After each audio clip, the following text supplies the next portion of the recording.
ያህል እንደተንከራተትኩኝ የማውቀው እኔ ነኝ። ይሄንን ስራ የሚያገኘሁት በተአምር ነው። ስለዚህ ማየኔ የትም አልሄድም። ሀና፣ እኔ በአንቺ ምክንያት ከዚህ በላይ መዋረድ አልፈልግም። ምን ውርደት? አዎ ውርደት። ከዚህ በላይ በቃኝ። መዋረድ አልፈልግም። የኔ ዝቅ ብሎ መስራት እንዴት ነው ለአንቺ ውርደት የሚሆነው? ለምንድን ነው የማይገባሽ ሀና? እዚህ ቢሮ ውስጥ እየተደረገ ያለው ነገር በጠቅላላ ልክ አይደለም። እማዬ ምን ያህል እንደማከብርሽ ታውቂያለሽ። ግን ደግሞ ማወቅ ያለብሽ አንድ ነገር አለ። ምንድን ነው እሱ? አንቺ በእኔ እንደማትመዘኙ ሁሉ እኔም በአንቺ አልመዘንም። ምን ማለት ነው? እኔ ከልጅነቴ ጀምሮ ለሴት ልጅ የሚከብዱ ስራዎችን እየሰራሁኝ ነው ያደግኩት። ጽዳት መስራቴ ደግሞ ለአንቺ ውርደት መስሎ ከታየሽ እኔ አላውቅም እማዬ። እንዲህ ቆይ ግን ልጅቷ ምንድን ነው የሆነችው? ሀኒዬ እንዴት ነው ግን እንደዚህ ማስተዋል ያቃተሽ? ዝቅ ብሎ መስራት ለሰላምና ለምናሴ ሲሆን ምንም አልመሰለሽም። ለእኔ ሲሆን ግን ውርደት መስሎ ታየሽ። እኔ መቼ ስራውን አልኩኝ? እኔ ምንም ነገር ብትይኝ አያገባኝ። እንዴት ነው የማያገባሽ? እኔም እናትሽ አንቺም ልጄ እኮ ነሽ። ትንሽ ያበዛዋል መሰለህ? ምን ሆነሻል? ምን ሆነሻል ስትለኝ ትንሽ አታፍርም? ቱት ተረጋጊ። ለምን እንደምረጋጋው? ቆይ እንዴት አድርገህ ብታይኝ ነው አንተ ግን? ቱት ተረጋጊና ከዛም እንዳጠፋው ትነግሪኛለሽ። ምናሴ ቆይ ራስህ እንዴት ነው የምታየው? ተረጋጊ አልኩሽ እኮ። ምን ልሰራ ቤት የመጣው? ቤት የመጣው? አዎ። ምን አልመጣሁም ልትለኝ ነው? አዎ መጥቻለሁ። እና በመጣ ምን ችግር አለው? ትሰማኛለህ? አንተ ስለኛ ህይወት የሚያገባህ ነገር የለም። ቱት ይሄን ያክል ቤት መምጣት ከባድ ነገር ነው እንዴ? ለእኛ በጣም ከባድ ነው። ማንም ሰው ቤታችን እንዲመጣ አንፈልግማ። ለምን? በቃ አንፈልግማ። እኔ ደግሞ ለምን እንደሆነ እስካልነገርሽኝ ድረስ ቤት መምጣቴን አላቆምም። ይኸውልህ ድጋሜ እዛሽ ቤት ድርሽ በልና የሚመጣበት ነገር ታየዋለህ። እያስፈራራሽኝ ነው? እያስፈራራሁ አይደለም። ሲጀመርም አንተ በእኛ ህይወት አይመለከትም። ይኸውልሽ ቱት በአንቺ ህይወት ላይ አያገባኝ ይችላል፣ ነገር ግን የትንሳኤቱ ያሳስበኛል። አረ ሰዎች ነገሩን አረጋጉት። በቃ ሂድ ምናሴ። ለምን? ቢያንስ ቀና ብላት። ትንሱ እሷ ካልፈለግሽ ምንም አታረግም። በቃ ሂድ። ሁሉንም ነገር ባውቀ በጣም ደስ ይለኝ ነበር። እናንተ ካላችሁ ግን በጣም ይቅርታ። ምናሴ። አቤት ትንሱ። በጣም ይቅርታ። ምን ማለት?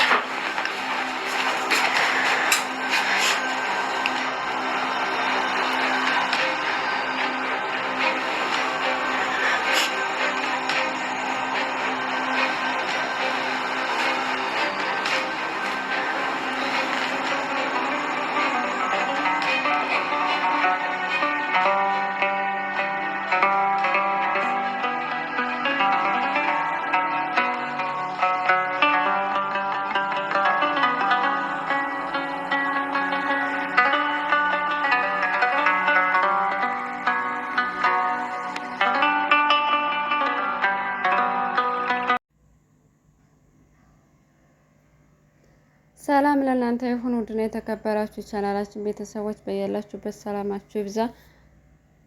ኖላዊ ድራማ ዛሬም ቀጣዩን ክፍል እንደተለመደው ይዘንላችሁ መጥተናል። እስከ መጨረሻው አብራችሁ ከቆያችሁ ብዙ የተፈጠሩ አዳዲስ ነገሮችን እንነግራችኋለን። አብራችሁን ቆዩ። ወይዘሮ ሜላት ሀኒቾ ይቅርታ ብትጠይቃትም ይቅርታዋን ለመቀበል ፈቃደኛ አይደለችም። እዚህ ድርጅት ውስጥ ባንቺ ምክንያት እየተዋረድኩ ነውና እባክሽ ድርጅቱ ሁለታችንም ለእኔም ላንቺም ስለማይሆን ለቀን እንውጣ ብላት ነበር። ሀኒቾ ግን በጭራሽ አይሆንም፣ እኔ እዚህ ድርጅት ውስጥ እየሰራሁ ያለሁት ገንዘብ አግኝቼ ቤተሰቦችን ለማገዝ ነው።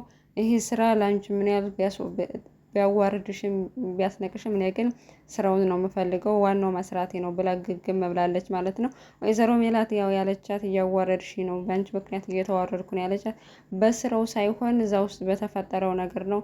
እሷን ማሳጅ አድርጋ ሉሊት በጣም ብዙ ነገሮችን እያበላሸችባት ስለሆነ እሷም ከዛ ድርጅት ውስጥ እንድትወጣ ነው የምትፈልገው። ሀና ግን ምንም እናቷን ልትረዳት ፈቃደኛ አይደለችም። እሷ የመሰላት በድርጅቱ ስራ ጽዳተኛ ሁና በመቀጠሯ እኔ ልጅ ጽዳተኛ ስለሆነች ብላ ሰው የናቃት ነው የመሰላተኝና ምን እየሆንሽ ነው? ለምንድነው እንደዚህ የሆንሽው? ልትረጅኝ ይገባል ብትላትም በጭራሽ አይሆንም ብላለች። እና ከዛም በኋላ እሷ በእርግጥ ጸጽቷታል የተፈጠረውን ነገር። በእርጋታ እናቷን እንኳን ለመጠየቅ ዝግጁ አይደለችም። በቃ አይሆንም ብላ ድርቅ ነው ያለችው። እናም ያለውን ነገር አስረድታት እንኳን ገብቷተኝ ከዛ የምታገኘው ገንዘብ ከእናቷ ክብር ስለማይበልጥ ውሳኔውን ተባብረው ይወስኑ ነበር። ሀኒ ግን በጭራሽ ልታዳምጣት ራሱ ፈቃደኛ አይደለችም። ሉሊትንም ሄዳ ለማጣራት ሞከረች። ሉሊት ግን ምንም አውቀው ነገር የለም፣ አንቺ አያገባሽም በዚህ ስራ ውስጥ እኔና እናትሽ ያው የድርጅቱ ከፍተኛ ባለስራው እንትኖች ስለሆነ ኃላፊዎች ስለሆነ ሁለታችንም የምንግባባት ቋንቋ አንቺ ጽዳተኛ ስለሆንሽ አይመለከትሽም ብላለች። እናቴ ናት ይመለከተኛ ብትላትም በጭራሽ አንቺን አይመለከትሽም ብላለች። እና ሉሊት በጣም ነው የጠገበችው ማለት ነው። እና ወይዘሮ ሜላትም እንደዚህ ልትፈታተናት የቻለችው እና ትዕግስቷን ያስጨረሰቻት ነገር አንዴ ይቅርታ ጠይቄ፣ ሌላ ደግሞ የማይሆን ወረቀት ውስጥ አስፈርማ እንግዲህ ዳ ውስጥ ልትከታት ነው ያሰበች። ያን ደግሞ ወይዘሮ ሜላት መታገስ አልቻለችም።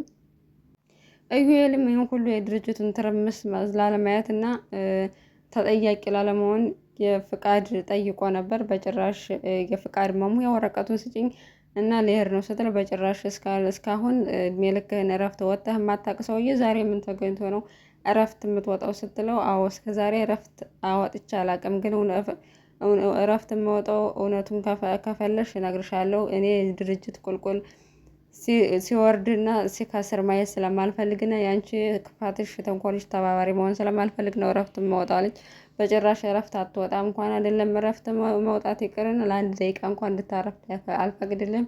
አቶ መዘክር እስከሚመጣ ድረስ እዚህ ድርጅት ውስጥ ቀስቀስ ንቅንቅ የለም ብላ በጣም ነው ደሙን ያፈላችሁ ማለት ነው። ምክንያቱም እሱ ምንም እንኳን ባለ ድርሻ ቢሆን ከአንተ ባለ ድርሻ የእኔ ተወካይነት አቅም ስላለው እና ጉልበት ስላለው ነው እዚህ መታ የምትለምነኝ። ስለዚህ በጭራሽ ፍቃድ ልትሞላና ልትወጣት ትችልም ብላ ይዘዋለች ማለት ነው።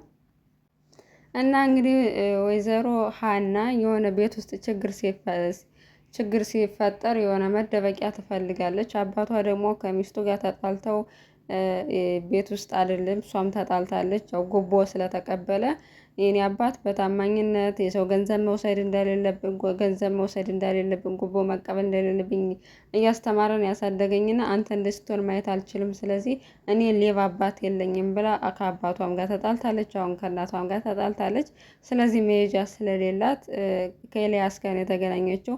ኤልያስን ደግሞ ቢራ ጋብዘኝ ብትለው እሱ ደግሞ በጭራሽ እኔ ቢራ አልጋብዝሽም፣ የተፈጠረውን ነገር ንገሪ ስላተኝ የተፈጠረውን ነገር ከእናቷ ጋር አንድ ድርጅት እንደምትሰራ እና የተፈጠረው ነገር ለእሷም አልገባትም። እኔ ይሁን እናቴ ትሁን ስህተት የሰራ ነው እርግጠኛ አይደለኝም። ስህተት መስራቴን ባቅ እንኳን ስህተቴን አስተካክል ነበረ፣ ግን ምንም የሰራሁትን እንኳን አላቅም ብላ በጣም እንደጨነቃትና ራሷን ለመርሳተኝ መጠጣት እንደምትፈልግ ስጠይቀው እሱ ግን በጭራሽ ከፈለሽ እንወጣለን እንጂ አልጋብዝሽም ብሎ ጥሏት ሄደ ማለት ነው። እንግዲህ ኤልያስ እንደዛ ሲላተኝ ቀጥታ አሲር ጋር ነው የሄደችው። አሲር ጋርም ሄዳ እስካሁን እንደውም ሰላም ያንተ ነበርክ፣ መጀመሪያ ከአዲስ አበባ እንደመጣው ነው አንተን ማግኘት የነበረብኝ፣ ስለዚህ አሁን ሰላሜን አንተ ጋር አግኝቼዋለሁ እያለች ብዙ ነገር ስትለው ነበር ለአሲር ማለት ነው።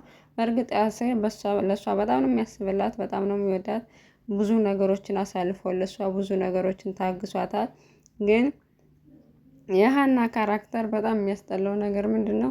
የሚያስተምረው ነገር የሆነ ግዴታ ችግር ሲፈጠርባት ያንን ችግር በራሷ ተቋቁማ ማሳለፍ ሳይሆን የሆነ መጠጊያ ትፈልጋለች፣ የሆነ መደበቂያ ትፈልጋለች እና ከዛ ችግሯ ሲፈታ ደግሞ የተደበቀችበትን ሰው ዘወር ብሎ አታየው። የምትፈልገው የሆነ ነገር ሲቸግራት ነው። አሲር ጋር ራሱ የምትሄደው የሆነ ነገር ሲጨንቃት ነው። አባቷ ጋርም ስትሄድ እንደዛ የተፈጠረ ብቻ ነገሮችን ለመሸሽ ከአንዱ ወደ አንዱ እየዋዠቀች ነው ያለችው።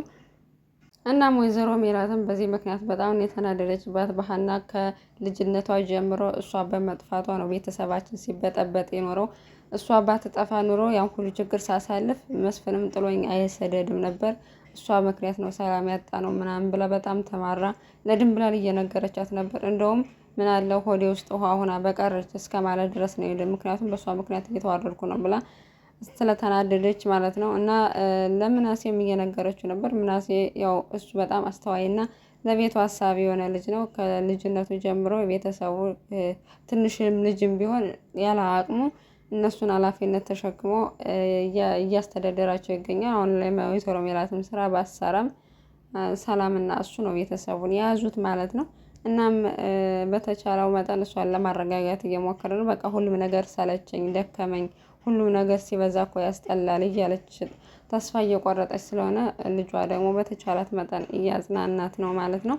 በሌላ በኩል ኤልያስ አዲስ ስራ ጀምሮ የነ ተምቹን ሱቅ ከመክሰር አድኖታል ማለት ነው። እንግዲህ በዚህ በባለፈው ክፍል ሁላችንም እንዳየ ነው የቀጠሯት ልጅ የእነሱን አለማወቅ ተጠቅማ እንዳለ ሱቁን እየዘረፈችው ነበረ።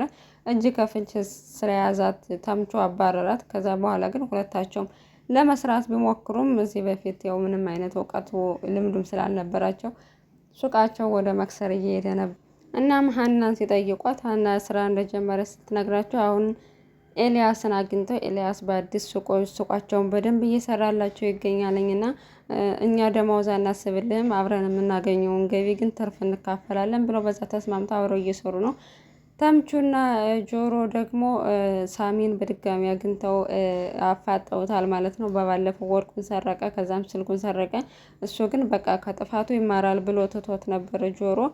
ከዛ ግን ድጋሚ ተምቹን በጩቤ ስላስፈራረውና እሱን በጩቤ ሊወጋው ስለነበረ ከዛም ተምቹ ሩጦ እንዳመለጠ ስለነገረው ለጆሮ በጣም ነው የተናደደበት። በባለፈው ዝም ብዬ ስላሳለፍኩት ነው አሁን ንቆኝ ነው ወይ እንደዚህ አይነት ስህተት ድጋሚ የሚሰራው ብለው ሁለታቸውም አፋጠውታል ማለት ነው። እንግዲህ በሳሚና በጆሮ ዙሪያ ያለውን በቀጣዩ እናየዋለን ማለት ነው ሁላችንም። እና ሳሚ ጆሮን ይወጋዋል ወይስ ጉዳት ያደርስበታል? ምክንያቱም እሱ ጩቤ ይዞ ነው እየዞረ ያለው። ጉዳት ካደረሰበት በጣም ከባድ ነው። ሁላችሁም አብራችሁን ስለቆያችሁ እስከ መጨረሻው እናመሰግናለን። ሰናይ ጊዜ ተመኘንላችሁ።